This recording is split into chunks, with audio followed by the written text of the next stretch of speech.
আগুন ধরাইলাম। সুপ্রিয় দর্শক, এটা কি মারামারির প্রোগ্রাম নাকি? এটা একটা রান্নার অনুষ্ঠান। প্রিয় দর্শক, আমরা শুরু করছি আমাদের আজকের হাসো রান্নাঘরের অনুষ্ঠানটি। আপনারা জানেন যে রান্না একটা শিল্প, রান্না একটা মাধ্যম। যে রাঁধতে জানে সে চুল বাঁধতেও জানে। আজকে আমি আপনাদেরকে যে নতুন রেসিপিটা দেখাবো সেটি হচ্ছে যে এখানে আছে এক বাটি টুইস্ট, এখানে আছে এক বাটি স্টোরি রেসিপি, এবং এখানে আছে ট্যাগলাইন রেসিপি। এই তিনটাকে আমি একসাথে করে আমি একটা রান্না আপনাদেরকে দেখাবো। আশা করি আপনারা যারা আজকে টেলিভিশন সেটের সামনে বসে আছেন তারা কাগজ কলম নিয়ে বসে যান। এটি একটি দুর্দান্ত রান্নার রেসিপি। আমার সাথে আছে দুটো চামচ। এই চামচগুলো নানা সময় নানা কাজে লাগে। আপনি এই কড়াইতে এটা নাড়াতে পারবেন। টু হট, মাই গড, এত গরম না, ভালোই লাগছে না। তারপর এইটা আপনি মাঝে মাঝে এরকম নাড়াবেন। আর যদি কোনো দুষ্টু বালকরা এসে আপনার সাথে ফাজলামি করতে চায়, ধাম ধাম ধরে বাড়ি দেবেন। আর যেটা কাজে লাগে এটা, সেটা হচ্ছে রান্না করার সময় বিরক্ত লাগতে পারে, তখন আপনি বাজাবেন। সাজু ভাই, প্লিজ প্লিজ। কি আশ্চর্য, আপনি কি উদ্ভট কর্মকাণ্ড করছেন? আজকালকার মেয়েরা যে রান্না করে না, এটার প্রমাণ হচ্ছে বাঁধন। আমি এটা রান্নার আয়োজন করেছি, আর বাঁধন বলছে উদ্ভট কি করছো? কোথায়? হ্যাঁ, খাওয়া দাওয়া কি হোটেলে করো? হ্যাঁ, এটা হাসো। সো এইটা হচ্ছে হাসো রান্নাঘর। এই যে দেখছেন আমার যে তিনটা বাটি আছে, এই যে টুইস্ট, তারপর স্টোরি রেসিপি, তারপরে ট্যাগলাইন রেসিপি, তিনটাকে একসাথে করে তারপর আমরা একটা বাটিতে ঢালবো। এই যে ঢালছি, দেখেন আপনারা ভালো করে খেয়াল করবেন। ঢালছি, এই যে ঢালছি, এই যে আবারও ঢালছি। তারপর এই বাটিটাতে এখানে নাড়াবেন। তারপর এটা থেকে এই বাটিতে নেবেন, এই বাটিতে নাড়িয়ে এই বাটিতে নেবেন। তিনটা বাটি চেঞ্জ করার কারণ হচ্ছে তিনটা বাটি তিনটা টেস্ট পাবেন। এখানে নাড়িয়ে এইখানে ঢালবেন। এখানে ঢালার পর তারপর এটাকে নাড়বেন নাড়বেন নাড়বেন, তারপর এরকম করবেন, এরকম। আপনার রান্না কি শেষ হয়েছে? না না না না না, আজকে রান্না এটা যা দেখাচ্ছি এটা তো স্যাম্পল, এখনো তো গোডাউনে ঢুকিনি। এটা তো শোরুম দেখছেন। গোডাউন থেকে যিনি আসছেন তিনি আমাদের সবার খুব জনপ্রিয় একজন রান্না ধারাভাষ্যকার। এত অসাধারণ রান্না করেন সারাটা জীবন। উনি আমাদের সে বিখ্যাত সিদ্দিকা কবিরের সাথে থেকে থেকে এখন নিজেই মনে করেন যে অনেকটা সিদ্দিকা কবির হয়ে গেছেন। আমরা সম্মান করেই বলতে চাই, এখন যিনি আসবেন তিনি অত্যন্ত লাকি, ভাগ্যবান, ভাগ্যবতী। এরকম একটি মানুষ আজকে আমাদের এই হাসর রান্নাঘরে এসে যাবেন আমি কল্পনাও করতে পারিনি। আমাদের অত্যন্ত জনপ্রিয় একজন মানুষ, জনপ্রিয় একজন উপস্থাপক এবং জনপ্রিয় অভিনেত্রীও হতে পারতেন। এত রিকোয়েস্ট করার পরে উনি অভিনয় করতে চান না। কেন? কারণ উনি ইন্টেলিজেন্ট। উনি জানেন গোমট ফাঁস হয়ে যেতে পারে। আমি রাখছি এই মুহূর্তে ওয়ান অ্যান্ড অনলি। উনি কে? উনি নাকি আবার মিন রাশি জাতিকা। না, আমি ধারণা করেছি, কারণ উনি হচ্ছে শারমিন লাকি।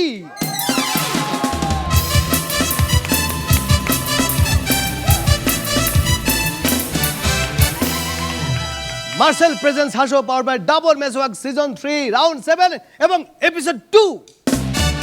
এবং আজকের বড় সারপ্রাইজ হচ্ছে শারমিন লাকি। অনেক অনেক ধন্যবাদ এতক্ষণ যারা এই পরিমাণ ফাজলামি সহ্য করলেন তাদেরকে অনেক ধন্যবাদ। আর আমি তো পিছন থেকে সবই দেখতে পাচ্ছিলাম, শুনতে পাচ্ছিলাম তোমার এই ইনোভেটিভ কিচেন। তবে একটা জিনিস ভালো লাগছিল যে রান্না করতে গেলে অনেক সময় আমাদের কাটতে হয়, পেঁয়াজটা কাটতে গেলে কাটতে কাটতে রান্না, কিন্তু এরকম একটা কিচেন থাকলে আমার মনে হয় সবাই হাসতে হাসতে রান্না করতে পারবে।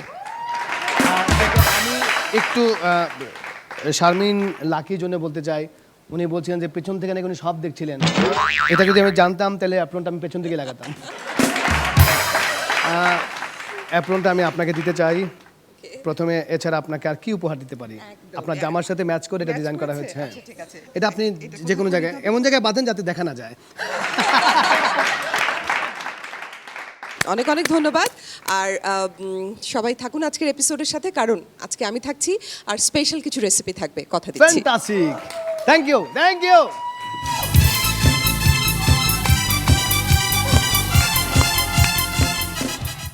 মার্সেল প্রেজেন্স হাসো পাওয়ার বাই ডাবর মেসওয়াক সিজন 3 রাউন্ড 7 এপিসোড 2। আমাদের সাথে আছেন কে? Rubber band. এবং আমাদের সাথে আছেন আমাদের দুষ্ট বালকেরা, আমাদের গ্রোমাররা। প্রিয় দর্শক, আমাদের সাথে অবশ্যই বিচারকেরা আছেন, থাকতে হয়, কারণ তাদের অন্য কোনো কাজ নাই। পৃথিবীর সবচেয়ে সহজ কাজ বিচার করা। আছেন আমাদের মাঝে বিনোদন বন্ধু মাঝারুল ইসলাম, আছেন আজমিরি হক বাঁধন, আর দুজনের মাঝে সেতু বন্ধন হয়ে যিনি আছেন তিনি হচ্ছেন ডক্টর এজাজ। আর তারপর যার কথা বলবো তার কথা আর কিছুই বলার নেই। তাকে দেখলেই মনে হয় কিছু একটা খাই, মানে তার রান্না করা কিছু।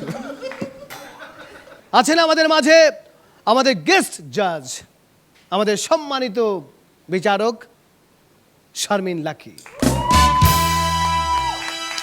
এই সপ্তম রাউন্ডে প্রত্যেক পারফর্মার 5 বার করে পারফরমেন্স করার সুযোগ পাবেন।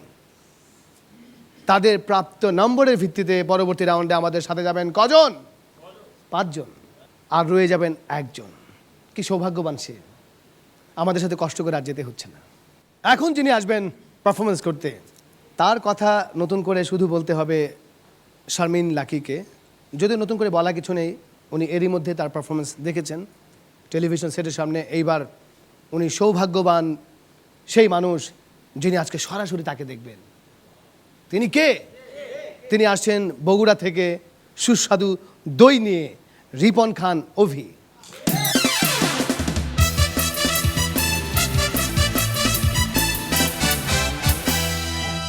আসসালামু আলাইকুম রাবার ব্যান্ড, মনোবল। সাজু ভাই, মেয়েদের মনটা অনেক ছোট কিন্তু ছেলেদের মনটা অনেক বড়।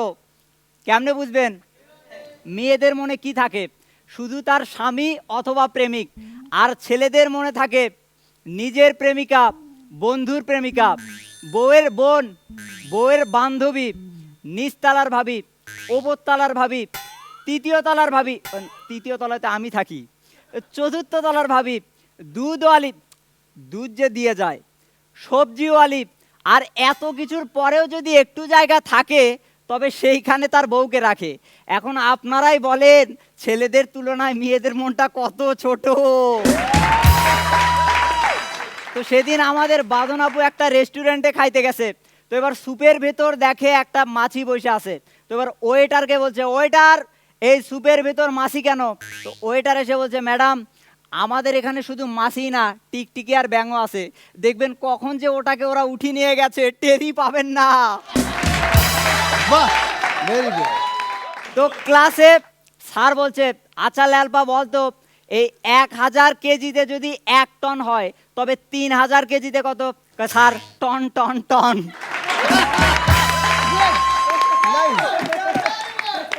তো চুন্নু মামা সেদিন একটা দর্জির দোকানে গেছে, গিয়ে জামা কাপড়ের মাপ দিছে।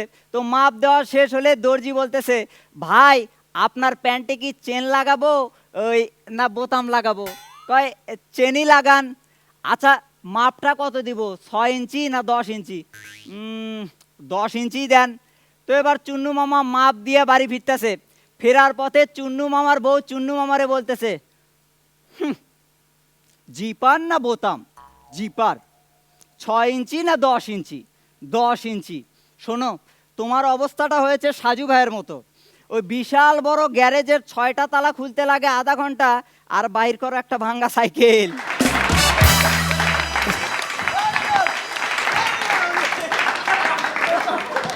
সাজু ভাইয়ের বউ সাজু ভাইকে বলছে, শোনো, আমাদের সংসারে একটা ডিসিপ্লিন থাকা দরকার। তো কি রকম? শোনো, তুমি রাতের বেলা হাসর শুটিং থেকে ফিরে যদি দেখো আমার চুলে বেনি করা, তবে বুঝবে আজ রোমান্স হবে না। আর যদি ফিরে দেখো আমার চুলে খোপা করা, তবে বুঝবে আজ রোমান্স হতেও পারে, নাও হতে পারে। আর যদি দেখো আমার চুল খুলে দেওয়া, তবে বুঝবে আজ রোমান্স হবেই। তো এই শুনে আমাদের সাজু ভাই বলতেছে, ঠিক আছে, তবে আমারও 3টা শর্ত আছে। আমি যদি রাতের বেলা 1 পেগ মদ খেয়ে আসি, তবে বুঝবে আজ রোমান্স হবে না। আর যদি 2 পেগ মদ খেয়ে আসি, তবে বুঝবে আজ রোমান্স হতেও পারে, নাও হতে পারে। আর যদি 3 পেগ মদ খেয়ে আসি, তবে গুষ্টি কিলাই তোমার শর্তে রোমান্স আজ হবে।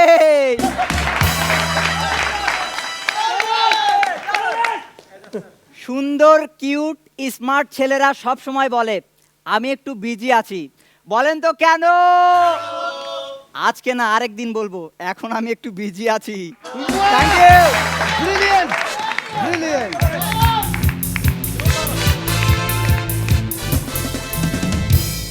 বাহ, রিপন খান, অভির টাইটা আজকে দারুণ লাগছে। না, সে আসলেই সুন্দর, কিউট আর স্মার্ট, এতে কোনো সন্দেহ নেই। আর খুব ভালো ছিল, ভালো লেগেছে, অনেক হেসেছি। সামনে নিশ্চয়ই আরো ভালো হবে।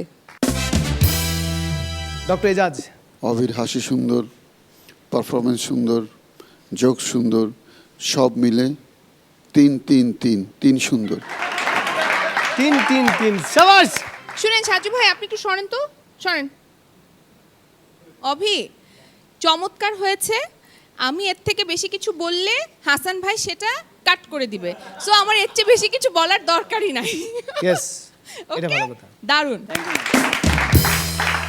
বিনোদন বন্ধু মাজহারুল ইসলাম। তোমার জোকসের যে সিরিয়াল, কোনটা রেখে কোনটাকে ভালো বলবো আর কোনটাকে খারাপ বলবো? খারাপ বলে তো কিছু নেই, সে ব্যালেন্স শেষ।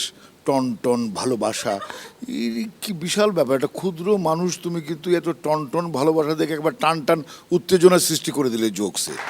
ভালোবাসা যত বড়, জীবন তত বড় নয়।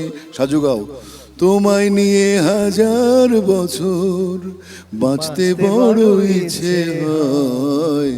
ভালোবাসা যত বড়, জীবন তত বড় নয়।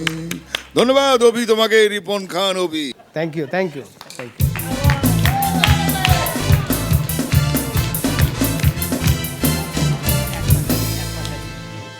বাবা রাতের বেলা যখন তার দোকানটা বন্ধ করে যাচ্ছে, শাটারে যখন একটি দারুণ তালা লাগিয়েছেন, তো বাবার ছেলে বলছে, বাবা এটা কি তালা লাগিয়েছো? বলছে কেন? এই তালা চোরের খুলতে 1 ঘন্টা 1 সেকেন্ড সময় লাগবে। তো বাবা বলছে, কি বলছিস তুই? 1 ঘন্টা আবার 1 সেকেন্ড, এটা কি? না, এই তালা দেখে চোর হাসবে 1 ঘন্টা আর খুলবে 1 সেকেন্ড। আমাদের এই মুহূর্তে যেই কাজটি, সেই কাজটি অনেকাংশে এরকম।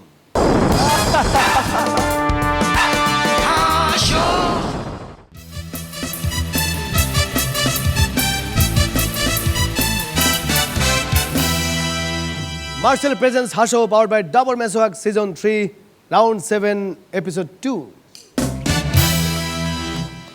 এবং এই মুহূর্তে পারফরমেন্স নাম্বার 2 আসছেন ইসমত আরা নার্গিস ডলি।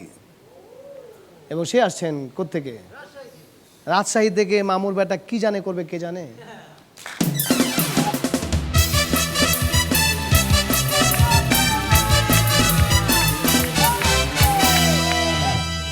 আসসালামু আলাইকুম সবাই, কেমন আছেন? রাবার ব্যান্ড জোরসে। তো বিয়ের পর নতুন জামাই শ্বশুর বাড়ি গেছে, শাশুড়ি খাবার দাবার দিতেছে আর বলতেছে, বাবাজি এই যে খাবারগুলো দেখতেছো এইগুলা সব আমার মেয়ে নিজে হাতে রান্না করছে, এই রান্না শিক্ষার বই দেখা। জামাই খাবার মুখে দিয়ে দেখলো সুবিধার না, তখন বলতেছে, আম্মা মনে হয় ছাপার অক্ষরের ভুল আছিল। সেদিন বাঁধনাপুর স্বামী বাঁধনাপুরে বলতেছে, এই এই তুমি এগুলো কি রান্না করছো? লবণের জন্য মুখেই দেওয়া যায় না। এই শুই না বাঁধন আপু বললো, আরে লবণ ঠিকই আছে, ওই তরকারি একটু কম হয়েছিল। এক কোটিপতির সাক্ষাৎকার নিচ্ছে সাংবাদিক, তো বলছে, আচ্ছা এই অর্থের আগমনে আপনার জীবনের সবচেয়ে বড় কোন সুখটা এনে দিয়েছে? সে বলল, আমার স্ত্রী নিজের হাতে রান্না করাই ছাড়া দিছে। আগে বলি, আমাদের এদা স্যারের বইয়ের রান্না তেমন একটা ভালো না। তো বিয়ের কিছুদিন পর স্যার অফিস থেকে এসে দেখেন বউ কান্না করছে। এ কি ব্যাপার, কি হয়েছে? আর বলো না, আমার রান্না করার সব খাবার বিড়াল খেয়ে ফেলেছে। এই শুনে স্যার বলল, আরে চিন্তার কিছু নাই, আমি তোমার জন্য আরেকটা বিড়াল এনে দেব। তো আমাদের লাকি আপুর বান্ধবী লাকি আপুকে বলছে, কি রে তুই না তোর স্বামীর কাছে আরো স্বাধীনতা দাবি করেছিলি, স্বাধীনতা দিছে? হ্যাঁ দিছে, ওই মিস্ত্রি ডাইকা রান্নাঘরটাই বড় কইরা দিছে। সাইফুল ভাই শাওন ভাইরে বলতেছে, আমি এমন একজন মেয়েরে বিয়ে করব যে ভালো রান্না করতে পারে, যে ভালো কাপড় কাচতে পারে, যে ভালো ঘর মুছতে পারে। এই শুই না শাওন ভাই কইল, তাইলে আপনি আমাগো বাড়ির কাজের মাইয়া রহিমারে প্রস্তাবটা দিতে পারেন। শসা দিয়ে কিভাবে সালাদ বানাবেন? প্রথমে এক হাতে একটা ছুরি নিন, তারপর আরেক হাতে একটা শসা নিন, তারপর ছুরি দিয়ে শসাগুলোকে গোল গোল টুকরো করে কাটুন, তারপর ওখান থেকে 2 টুকরো শসা নিয়ে আপনার চোখে রাখুন, বাস হয়ে গেল রূপচর্চা। ওই সালাদ না হয় আরেকদিন বানানো যাবে।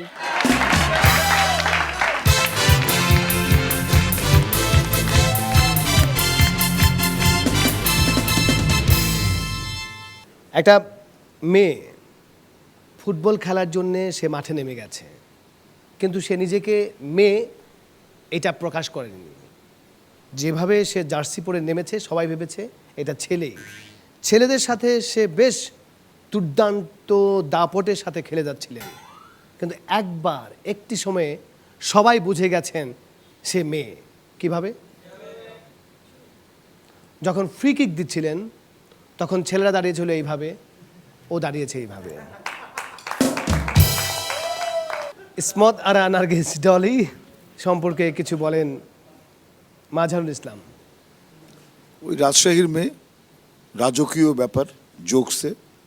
ও তো আর রাজা না, ও সম্রাজ্ঞী, ও জোকসের সম্রাজ্ঞী। ও একের পর এক একটা আইটেম যা দিচ্ছে মানে অভাবনীয়। ধন্যবাদ ডলি তোমাকে। তোমার পারফরমেন্স আমার ভালো লাগে, সবচেয়ে বেশি ভালো লাগে তোমাকে দেখে। কারণ তোমাকে যখন আমি দেখি, আমি তোমাকে বলেছি আগেও, এখনও বলছি, আমার মনে হয় যে আমি ওখানে দাঁড়িয়ে আছি। ভালো হয়েছে, আরও ভালো করো, কারণ তোমার কাছ থেকে আসলে আমার এক্সপেকটেশন অনেক বেশি। Thank you. ডলি খুব ভালো অভিনয় করে, খুব ভালো অভিনয় করে, খুব ভালো জোকস বলে। মাঝে মধ্যে যদি একটু খারাপ করে সেটা নিয়ে বাঁধন কথা বলবে, আমি এটার পক্ষে অবশ্যই না। ডলি অবশ্যই ভালো করেছে, থ্যাংক ইউ। এইবার রন্ধন কৌশল সম্পর্কে আমরা কিছু শুনতে চাই শারমিন লাকির কাছ থেকে। ওকে দেখে বোঝাই যাচ্ছে যে পুরোপুরি আমাকে মাথায় রেখে ওর বিষয় নির্বাচন করেছে, সেজন্য অনেক অনেক ধন্যবাদ, ভালোবাসা জানাই তোমাকে। আর সব কিছু একেবারেই ঠিকঠাক। আমার মনে হয় যে একেবারে শেষ পর্যন্ত ওই যে লবণ পরিমাণ মতো, সেই পর্যন্ত একেবারেই সব ঠিক ছিল। তোমার শসার রেসিপি তো টু গুড, তো আমার খুব ভালো লেগেছে পুরোটাই। আর সামনে আরও ভালো হোক এই প্রত্যাশা। Thank you.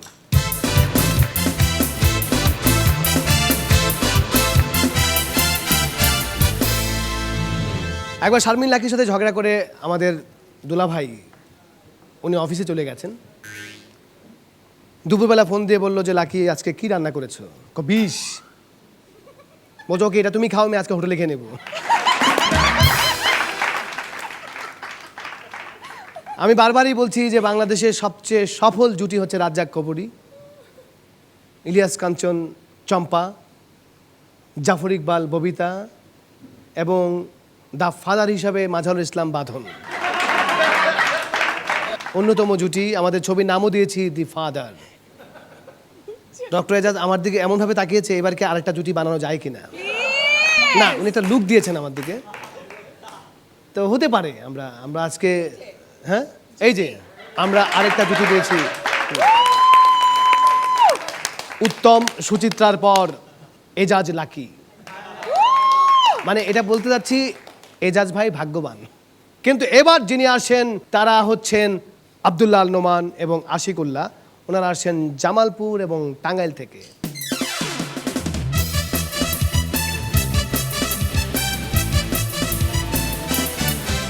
আর কয়েন না, বাসা বাড়ি বানাইয়ে পড়ছি একটা বিপদে। ভাড়া না দিলেও চলে না, ওই ভাড়া টেদের দইরে পিটাইতেও পারি না। একটু মহা মুশকিলে পড়ে গেছি একদম একটা এদের নিয়ে। ভাই হ্যাঁ। বাসা ভাড়া দিবেন নাকি? আচ্ছা ভাড়া দিব ঠিক আছে, তার আগে বলেন আপনি কি বাচ্চা না বাচ্চার বাবা? এটা কি ধরনের প্রশ্ন করলেন আপনি? কি ধরনের প্রশ্ন মানে? আসার আগে ওখানে লেখা দেখেন নাই যেই ফ্যামিলিতে বাচ্চা আছে ওই ফ্যামিলিতে ভাড়া দেওয়া হয় না। সকালে হয়েছে কি, এক পিচ্চি আসছে, আইসা বলছে আঙ্কেল আঙ্কেল বাসা ভাড়া দিবেন? আমি বললাম দিব তো। তুমি কে, তোমার ফ্যামিলিতে কেউ নাই? কয়, আমার ফ্যামিলিতে কোনো বাচ্চা নাই, আমি আমার আব্বা আছে আর একটা আম্মা আছে। কি অবস্থা? শুনেন, আমার ফ্যামিলিতে বাচ্চাও নাই, আমার মা বাবাও নাই। তাহলে খুব ভালো। আমি হলাম ব্যাচেলর। ব্যাচেলর? ব্যাচেলর কাছে তো আমি বাসা ভাড়াই দিব না। কেন, কি সমস্যা দিবেন না কেন? সমস্যা আছে, ব্যাচেলরের মানুষ ভালো না, ওরা পরিবেশ নোংরা করে রাখে। সবচেয়ে বড় কথা হয়েছে আমার একটা যুবতী মাইয়া আছে। ও আচ্ছা, আপনি কি বাসা ভাড়া দিবেন না মেয়ে বিয়ে দিবেন? এই বেদব, এই জন্য আমার ব্যাচেলর দেখতে ইচ্ছা করে না। আমার বাসা থেকে যাও, যাও বলছি, বেরিয়ে যাও এখান থেকে। শুনেন, আপনি কি ওই শাওন বাইরে চিনেন? হ্যাঁ চিনি, কি হয়েছে? সেও কিন্তু একজন ব্যাচেলর। আপনি কি ওই পরের বাইরে ছিলেন? চিনি, কি হয়েছে কি? সেও কিন্তু একটা ব্যাচেলর, বুঝছেন? শুনেন, আপনি কি কানগাড়া রমজান ছিলেন? না ও কি ব্যাচেলর না, আপনার মতো একটা বাড়িওয়ালা। আচ্ছা আপনি যান এখান থেকে, যান বলছি বাসা থেকে আমার এখান থেকে। আচ্ছা ঠিক আছে, চলে যাচ্ছি। চিন্তা করো কি অবস্থা, হ্যাঁ? শাওনের চিনেন, পরশের চিনেন, ব্যাচেলর। এই ওদের বিয়ে করার ক্ষমতা নাই, বিয়ে করে নাই। আমার কি, হ্যাঁ? যত সব ঝামেলা। হ্যাঁ? ভাই, হ্যাঁ? আপনার বাসার সামনে লেখা দেখলাম এ কুত্তা হতে সাবধান। হ্যাঁ। তো কুত্তাটা কই? আরে কোয়েন না, বাসা বানাতে গিয়ে টাকা পয়সা সব শেষ, কুত্তা কিনার টাকা নাই। সেই জন্য ওই চোর বাটপার আসলে নিজে কুত্তার মতো ঢেউ ঢেউ করে কামড় দেয়। তা আপনি কি জানাচ্ছে সেটা বলেন। আমি তো ওই বাসা ভাড়া নিতে আইছি। ও তাই? কিন্তু সাইজ দেখে তো মনে হচ্ছে লোকটা তেমন সুবিধার না। না, আমি খুব ভালো মানুষ। হ্যাঁ? আমি এর আগে যতগুলি বাসা ছাড়ছি হ্যাঁ। সবাই আমার জন্য কান্নাকাটি করে অস্থির। তাহলে নিশ্চয়ই কোনো ভালো গুণ আপনার মধ্যে আছে। আরে না, ওই বাসার টাকা ভাড়ার টাকা মাইরা খাইছি তো। কিছু বললেন? না, আপনার কথা আপনি চালাই যান। বলছি কি, ভাড়া দিতে পারেন কিন্তু ভাড়ার মাসের প্রথম সপ্তাহে ভাড়া ক্লিয়ার করতে হইব। আমি আবার সবার মতো ওই কান্নাকাটি করতে পারি না। আচ্ছা ঠিক আছে, থ্যাংক ইউ ঠিক আছে। আচ্ছা শুনেন শুনেন, আমি আবার ওই রাত্রে 12টা পর্যন্ত ওই হারমোনিয়াম প্র্যাকটিস করি, আপনার কোনো সমস্যা হবে না তো? আর এসব কোনো সমস্যা নাই, আমি তো তবলা প্র্যাকটিস করা শুরু করি 3:30টার পর। বলছে কি রে, বাসা ভাড়া দিয়েও বিপদ, না ভাড়া দিয়েও বিপদ। আঙ্কেল, আবার কি? আপনার বাসাতে হ্যাঁ। বুঝছেন হ্যাঁ। ইঁদুরের তো পুরো 6 লাখ খালি নাচানাচি করতেছে। 2000 টাকা দিয়ে বাসা ভাড়া নিচ্ছ, ইঁদুরের নাচ দেখবা না কি তুমি ওই প্রিয়াঙ্কার নাচ দেখবা? আপনার কাছে থাকবই না, চলে যাইতেছি। এই শুনো শুনো, যাওয়ার যাই কিছু করো, যাওয়ার আগে আমার বাসাটা যেরকম আসছিল ওই রকম কইরা দিয়ে যাইও। ঠিক আছে, 50টা ইঁদুর আর 5000 তেলাপোকা নিয়ে আইতেছি। হায় হায় রে, এই কই কি রে, এই দারোয়ান কই গেলি? এই তুই তুই তুই তুই বাসার গেটটা আটকা, আমি পারফরমেন্সের গেট আটকাইতাছি।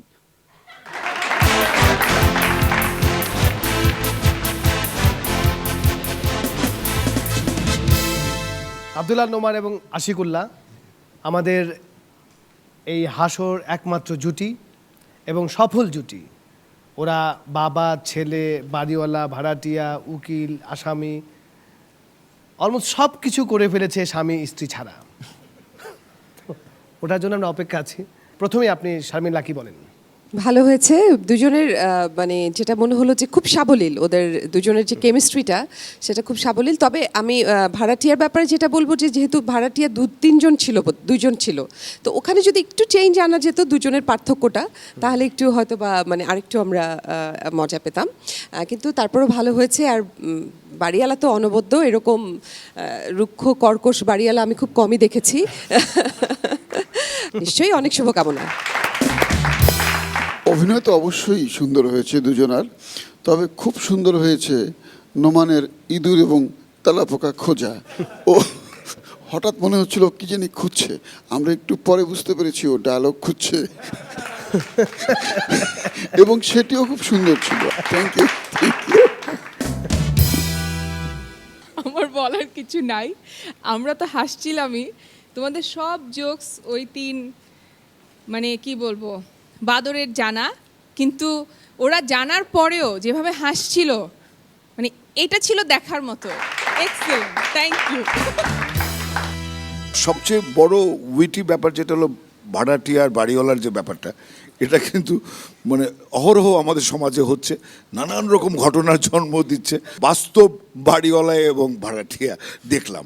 তো ধন্যবাদ তোমাদের। Thank you Noman, thank you Ashiq, thank you.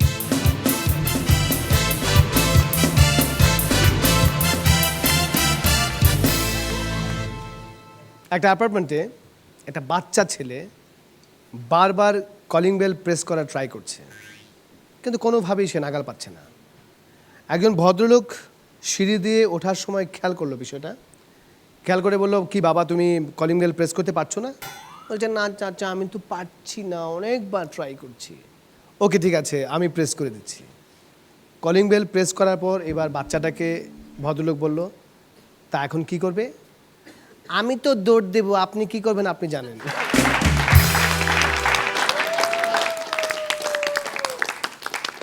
হাসর এই অবস্থায় আপনারা যারা হাসছেন হাসেন, আমি দৌড় দেবো, আপনারা কি করবেন আপনারা জানেন।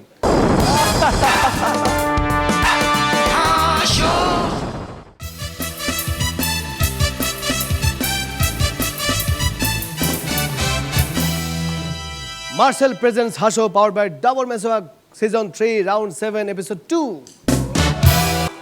দীর্ঘ একটা ছোট্ট বিরতির পর আমরা আবার চলে এলাম আমাদের কোথায়, আমাদের পারফরমেন্সের প্ল্যাটফর্মে। এখন একাই 101 জন আসছেন সাবিকুন নাহার মুন্না বরিশাল থেকে।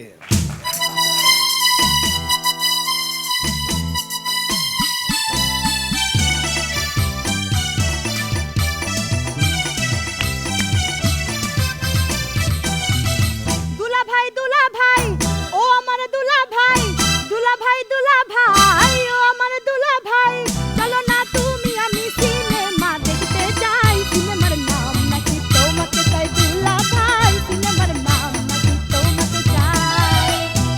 আসসালামু আলাইকুম জাজেস, শারমিন আপু আসসালামু আলাইকুম, সাজু ভাই আসসালামু আলাইকুম, মেন্টরস রাবার ব্যান্ড ঠিকঠাক। তো সেইবার গেলাম গ্রামে বেড়াইতে, গ্রামে বেড়াইতে যাই গ্রামের দর্জির কাছে দিছে একটা 3 পিস বানাইতে। তা 3 পিস যখন নিয়ে আমু তখন দর্জির হাতে 500 টাকা দিয়ে কইলাম, এই লন আপনার টাকা। দর্জি কইতে আছে 500 টাকা হইবে না, 2000 টাকা দেন। আমি কইলাম, ওই মিয়া ওই ফাজলামি হরো আমার লাগে, এখানে তো লেহাই রয়েছে 3 পিস 500 টাকা। কয় হয় 3 পিস তো 500 টাকা, কিন্তু আমনের যে সাইজ সাইমান আমরা 2000 টাকা বানাই।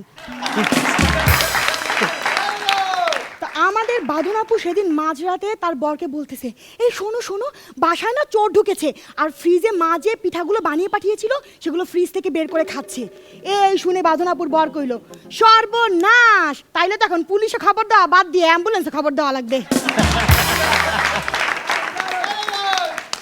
তো আমাদের সাজু ভাই সেই দিন গেছে ডাক্তার এজাজ স্যারের চেম্বারে। তো গিয়ে বলছে, আচ্ছা এজাজ ভাই আপনি বাসায় গিয়ে রোগী দেখতে গেলে কত ফিস নেন? তো এজাজ স্যার বলতেছে, ওই তো 300 টাকা। তো বলে আমার বাসায় চলেন। তো এজাজ স্যার তার মোটরসাইকেলটা বের করে সাজু ভাইকে পেছনে বসিয়ে সাজু ভাইয়ের বাসায় গেল। তো বাসায় পৌঁছানোর পর সাজু ভাই তাকে 300 টাকা ধরিয়ে দিল। তো এজাজ স্যার রীতিমতো বলছে, রোগী কই? তো সাজু ভাই বলল, রোগী টগি কিছু না, সিএনজিওয়ালা 500 টাকা চাইছিল, তাই তো 300 টাকা দিয়ে আপনার মোটরসাইকেলে চলে আসলাম। Very good. আমার ভাই অন্তর খুবই দুষ্টু। তো সেই দিন আমার আম্মুরে যায় বলতেছে, আচ্ছা আম্মু আমরা ইস্ত্রি করি কেন? তো আমার আম্মু বলতেছে, ওই যে কোচকানো জিনিস কেনা সোজা করার জন্য ইস্ত্রি করি। তো কিছুক্ষণ পর আম্মু রান্নাঘর দিয়ে শুনতে পেলো আমার দাদির রুম থেকে একটা ভয়ঙ্কর চিৎকারের শব্দ। আম্মা তো রান্নাঘর দিয়ে উঠে বললো, ওই অন্তর কি হয়েছে রে? অন্তর বলল, না আম্মু ওই দাদির গাল দুটো ইস্ত্রি করতেছি। এক চীনা দম্পতির প্রথম সন্তান হলো, সন্তানের নাম রাখা হলো অং কিং চং। তারপর তাদের দ্বিতীয় সন্তান হলো, সন্তানের নাম রাখা হলো মিং টিং টং। তারপর তাদের তৃতীয় সন্তান হলো বেজায় কালো, নাম রাখা হলো সামথিং রং। তো সবাই একটু অনুগ্রহ করে আমাদের রাবার ব্যান্ডের শামীম ভাইয়ের দিকে তাকান। শামীম ভাই, মাথার উপর একটু হাত দিয়ে দেখুন তো, নতুন কিছু অনুভব করছেন? করছেন না তো? আবার হাত দিন, দিয়ে দেখুন তো শিং গজাইছে কিনা। ওঠেনি তো? শিং উঠবো কেমনে? গাধার কি কখনো শিং ওঠে?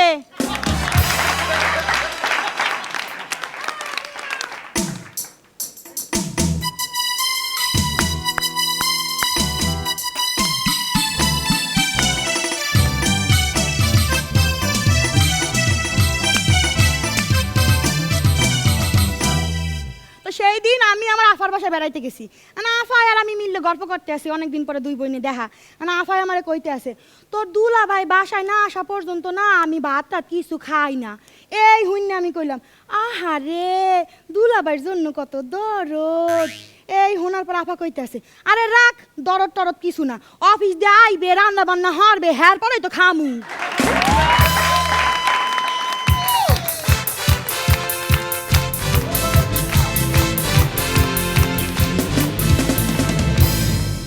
আমি বলেছিলাম যে সাবিকুন নাহার মুন্না একাই 100, এবং আমাদের জাতীয় দুলাভাই ডক্টর এজাজকে নিয়ে তার যেই অনবদ্য গানটি আছে, এই গানটি একেবারেই ফাটিয়ে দিয়েছেন।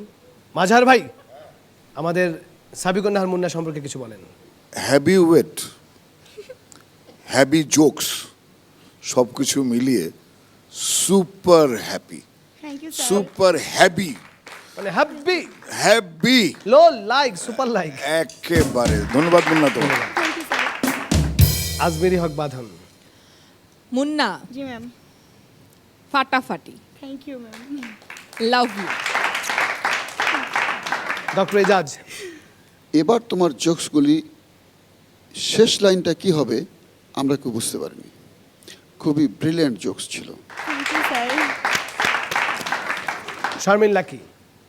আচ্ছা মুন্না, তুমি তোমার পাশে যে আছে একজন দুষ্টু উপস্থাপক, কিন্তু ভীষণ ট্যালেন্টেড। আমি সাজু খাদেমের একজন ভক্ত, আজকে মনে হয় এই অনুষ্ঠানে বলে দেওয়া ভালো।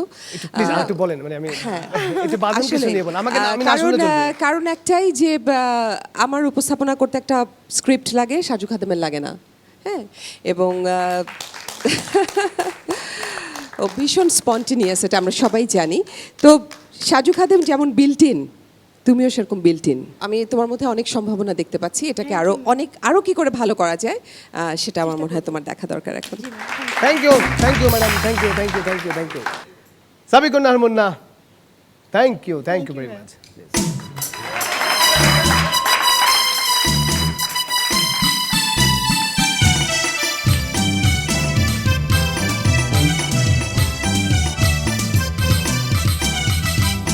সাবিকুন নাহার মুন্নার পারফরমেন্সের পর আমরা সবসময়ই চাই যে ছোট্ট একটা নিঃশ্বাস নেবার জন্যে, কারণ একটু নিঃশ্বাস নিয়ে পরবর্তী পারফর্মার যিনি আসবেন তার পারফরমেন্স দেখতে হয়।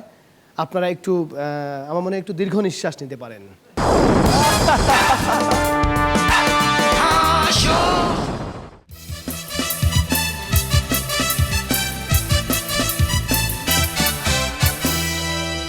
Marcel presents Hasho, powered by Double Meswak Season 3, Round 7, Episode 2. এবং এই মুহূর্তে শেষ পারফরমেন্স, এখন যিনি আসবেন পারফরমেন্স করতে, খালিদ ইবনে ওয়াদুদ। সে বহু আগেই বহু হাট জয় করেছেন, সেই জন্যে সে আসছেন জয়পুর হাট থেকে।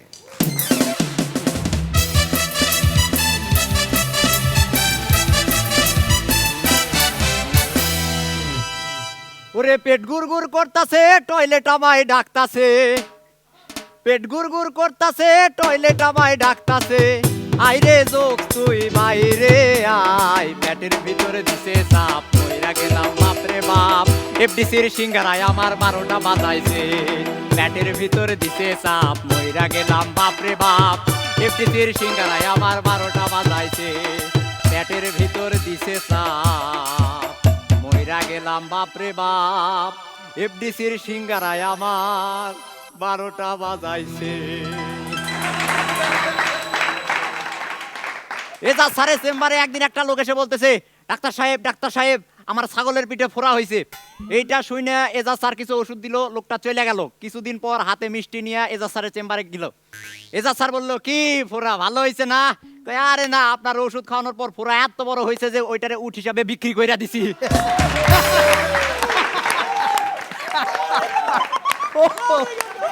আমার ফাটু ভাই প্রচুর মদ খেয়ে বাসায় এসে বউকে বলতেছে, তাড়াতাড়ি এক কাপ চা দিয়ে যাও, আমি চা খেয়ে ঘুমাবো।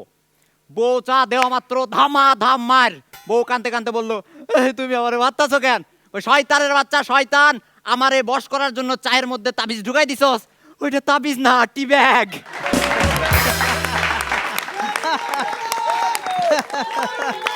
ফ্যান্টাস্টিক, অস্থির। এক সাধু বাবা প্রত্যেক দিন বাসে ওঠে, কন্ট্রাক্টর ভাড়া চাওয়া মাত্র বলে, কার টাকা, কিসের টাকা, কথা কার টাকা।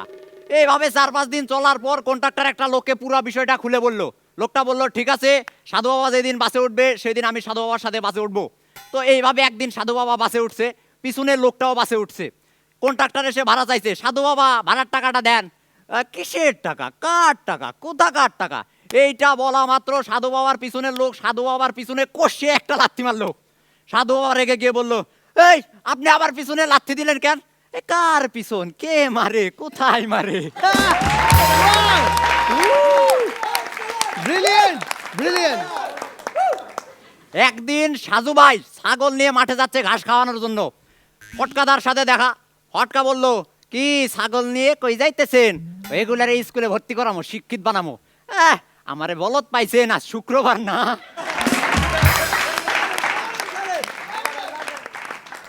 এক ছাত্রের বাবা স্কুলের প্রিন্সিপালকে গিয়ে বলতেছে, আচ্ছা আপনারা যে ভালো রেজাল্টের শিওরিটি দিচ্ছেন, যদি ভালো রেজাল্ট না হয় তখন কি করবেন? বিফলে ছাত্র ফেরত। মাজার ভাই একদিন থানাতে দৌড়ায় গিয়ে বলতেছে, স্যার আমার অ্যারেস্ট করে ফেলেন। কেন, কি করছেন? আমি আমার বউয়ের মাথায় লাঠি দিয়ে বাড়ি মারছি। কই মইরা গেছে? কই না, বাচ্চা আছে, কিন্তু এখন তো আমি বাঁচবো না। Thank you.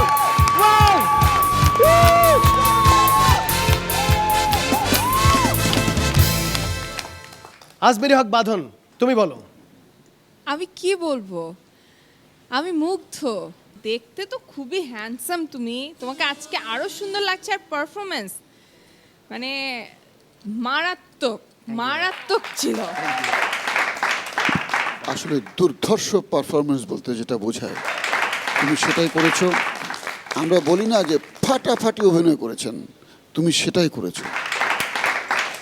মাজহারুল ইসলাম। খালিদ ইবনে ওয়াদুদ, তুমি সিঁড়ি দিয়ে এগিয়ে যাচ্ছিলে উপরে, আজকে মনে হলো তুমি লিফটে চলে গেলে। আজকের পারফরমেন্স মনে হলো তুমি লিফটে চলে গেলে। এর থেকে আর বেশি বলার কিছু নেই। বেশি বলে তোমাকে, তোমার হাইট আমি খাটো করতে চাই না, তুমি এমনি অনেক লাগবে। ধন্যবাদ। আজকের এই শেষ পারফর্মারের পারফরমেন্স দেখে আমাদের অতিথি বিচারক যিনি বসে আছেন,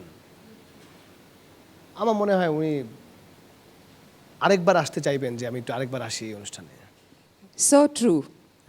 জানি তো, যদি আমাকে হাসো আবার চায়, আর সত্যি আমি আসতে চাই। তোমার অসম্ভব একটা শক্তি হচ্ছে তোমার ভোকাল, তোমার এত ক্রিস্টাল ক্লিয়ার গলা। তুমি প্রথমে যে গানটা দিয়ে শুরু করেছো, আমি অনুরোধ করব যাওয়ার আগে ওই গানটা আরেকবার হবে। এক্স্যাক্টলি। খুবই মানে সবকিছু ছোট ছোট কয়েকটা জিনিস অসাধারণ ছিল, আর এগুলো করা অনেক কঠিন। আর গানটা হোক, গানটা হবে। পেট গুড় করতাছে, টয়লেট আমায় ডাকতাছে, আইরে জোকস তুই বাইরে আয়, পেটের ভিতরে দিছে চাপ, মইরা গেলাম বাপরে বাপ, এফডিসির সিঙ্গারায় আমার 12টা বাজাইছে, পেটের ভিতর দিছে চাপ, মইরা গেলাম বাপরে বাপ, এফডিসির সিঙ্গারায় আমার 12টা বাজাইছে, পেটের ভিতর দিছে চাপ, মইরা গেলাম বাপরে বাপ, এফডিসির সিঙ্গারায় আমার 12টা বাজাইছে। আমি আসলে সত্যি কথা বলতে খালিদ ইবনে ওয়াদুদুর পেটটা কোথায় সেটাই খুঁজে পাচ্ছিলাম না। লিরিক কে লিখেছে? এটা কে, কার লেখা? নিজেই লেখা। বাপ রে বাপ, আরে বাবা। মানে তো কমপ্লিট সব দিক এটা থেকে। হচ্ছে- হচ্ছে, ম্যাম, এটা আসলে বিশ্ববিদ্যালয় ক্যাম্পাসে আমাদের গত পহেলা বৈশাখ অনুষ্ঠানের সময় আচ্ছা। একটা নাটক করতে চাইছিলাম এই গানটা লেখার পর। তো এই গানটা লিখতে যে হেল্প করছে সেই মানে দুর্ঘটনাবশত তার পেট খারাপ হয়ে গেছে।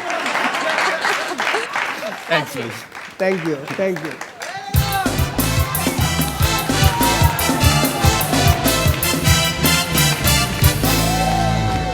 আমরা আমাদের এপিসোডের একেবারে শেষ পর্যায়ে চলে এসেছি। এখন হচ্ছে সেই মাহেন্দ্রক্ষণ যেই সময়টির জন্য এতক্ষণ যারা পারফরমেন্স করেছেন তারা অপেক্ষা করে থাকেন, এবং টেনশন মিউজিক শুরু হয়ে গেছে। এটা টেনশন নিয়ে আমি যাচ্ছি। ও,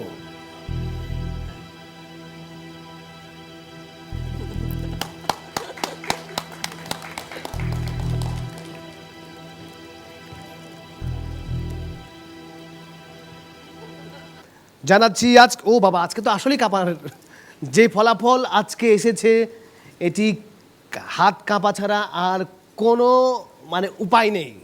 কারণ এই যাবৎকালের সবচেয়ে সর্বসেরা নাম্বার বোধহয় এই প্রথম আজকে এখানে এসছে। জোরে হাততালি হবে।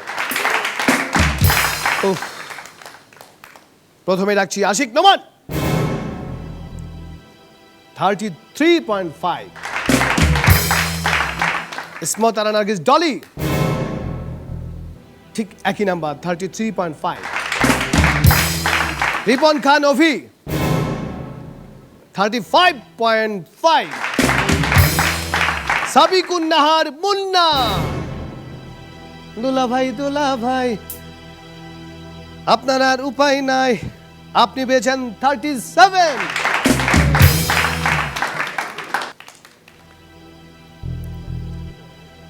খালিদ ইবনে ওয়াদুদ, খামাখা টেনশন বাড়িয়ে লাভ নাই, কিছু বলাও যাবে না। খালিদ ইবনে ওয়াদুদ পেয়েছেন 40।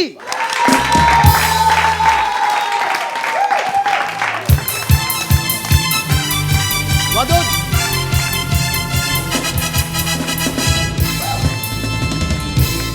খালিদ ইবনে ওয়াদুদ, কংগ্রেচুলেশন, তুমি আজকের পর্বের সবচেয়ে সেরা performer.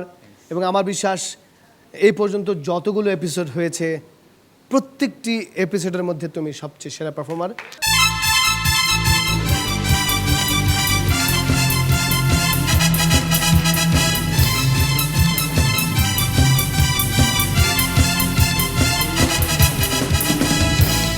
Khalid Ibne Wadud, thank you, thank you.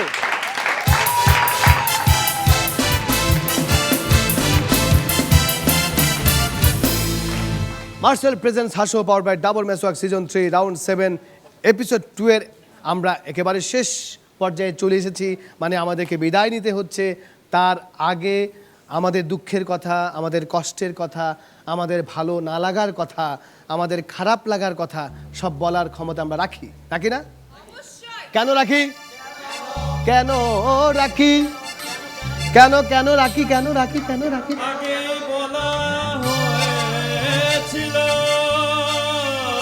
আহা,